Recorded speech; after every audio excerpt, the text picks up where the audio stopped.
ডাক্তারবাবুর গল্প শোনাবো। তিনি বলছেন এই পরিস্থিতিতে যখন পরিষ্কারভাবে এই মুহূর্তে আমাদের সমাজটা হিন্দু মুসলমানে কার্যত বিভেদ সৃষ্টি হয়ে মেরুকৃত হয়ে গিয়েছেন, এবং ভোটে যারা সব থেকে বেশি জোটবদ্ধ হতে পারবেন, যদি হিন্দুরা জোটবদ্ধ হতে পারেন তাহলে বিজেপি জিতে যাবে, যদি মুসলিমরা জোটবদ্ধ হতে পারেন তাহলে লড়াই হবে। এই যখন একটা পরিস্থিতি, তখন দেখুন একজন ডাক্তার তিনি দাবি করছেন সোশ্যাল মিডিয়াতে যে আমার ফিস হচ্ছে 2000 টাকা, কিছুদিন আগেই আমি 500 টাকা এমনি ছেড়ে দিয়েছিলাম, আর এবার জয় শ্রীরাম যদি আপনি এসে বলেন তাহলে আরো 500 টাকা ছেড়ে দেবো। অর্থাৎ আপনি অত্যন্ত সুলভ মূল্যে মাত্র 1000টি টাকা খরচা করে আপনি 5 মিনিট কিংবা 3 মিনিটের জন্য ডাক্তারের কাছে অ্যাপয়েন্টমেন্টের সুযোগ পেয়ে যাবেন। ওই ডাক্তারবাবু বলছেন, কি বলছেন আমি আপনাদের সামনে শোনাবো, কেন শোনাবো, অত্যন্ত গুরুত্বপূর্ণ, শুনবেন, শুনুন।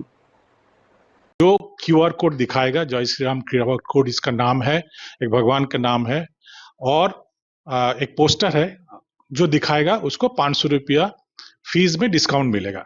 पहला मेरा फीस था मेरा क्लिनिक में, नॉट इन हॉस्पिटल, 2000 था। मैं पहले 500 रुपया कम कर चुका था to help people before elections, and yesterday I have decided कि मैं और 500 रुपया कम करूंगा। सो एट प्रेजेंट जो भी मेरे को दिखाएगा 1000 रुपया में वो कंसल्टेशन कर सकता है।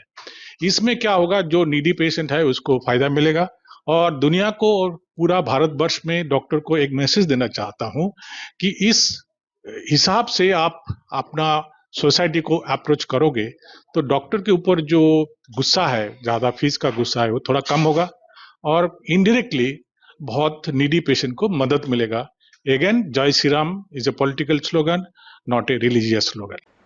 শুনলেন? দেখুন, আপনি যদি হিন্দু সম্প্রদায়ের মানুষ হন, কোথাও কি হয়তো মনে হতেই পারে যে না ভালো তো ডাক্তার, যাই জয় শ্রীরাম বলি, গিয়ে পেয়ে যাব।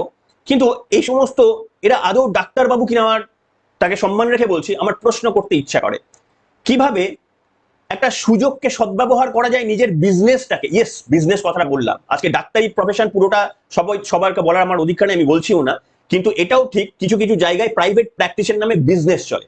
সেখানে একজন ডাক্তারবাবু তিনি মনে করছেন 1000 টাকাটা নাকি অত্যন্ত কম, একটু কম টাকা, এবং সেই টাকা মানে কিছুই নয়, তার কাছে কিছু টাকা না হতে পারে। আজকে পশ্চিমবঙ্গে জিজ্ঞেস করুন তো কতগুলো মানুষ খুব স্বচ্ছন্দে মাত্র 5 মিনিটের জন্য ডাক্তার দেখানোর জন্য 1000টি টাকা খুব স্বাচ্ছন্দ্যে খরচ করতে পারবেন। বাধ্য হলে মানুষ 1 লাখ টাকা, 2 লাখ টাকা, 10 লাখ টাকাও খরচা করে, কিন্তু খুব স্বাচ্ছন্দ্যে আমার একটা রোগ হয়েছে, একটা জ্বর হয়েছে, আমি 1000 টাকা গিয়ে ডাক্তার দেখাবো। বলুন তো, এই ডাক্তাররা সুযোগ নিচ্ছেন, এই ডাক্তাররা পরিষ্কারভাবে সুযোগ নিচ্ছেন।